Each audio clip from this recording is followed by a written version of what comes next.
ঠিক আছে মামা, তুমি থাক, আমি বাসের দিকে গেলাম। হ্যাঁ ব্রো প্লিজ তুই যাইস না, আজকে আমার মনটা অনেক খারাপ। সিফু, ট্রাই টু আন্ডারস্ট্যান্ড, আহাদ অনেক বড় একটা সিঙ্গার, ওর সাথে আমার একটা মিটিং আছে, আমার যাইতে হবে।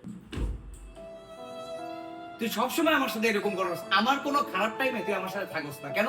আচ্ছা আমি থাকবো তো, হয়েছে কি তুই আগে এটা বল। যদি আমি তোরে বলতে পারতাম তাহলে আমি অনেক আগেই বলতাম না। কারণ এসব ভালো লাগতেছে না, প্লিজ দোস্ত আজকে রিকোয়েস্ট করতেছি, চল চা খাবো বাইরে, মাথা মুথা খুব গরম। দুইটা জিনিস সবসময় মনে রাখ, এক হচ্ছে কখনো প্রেম করবি না, আর দুই হচ্ছে কখনো সামিয়া নামের মেয়ের সাথে ঘুরতে।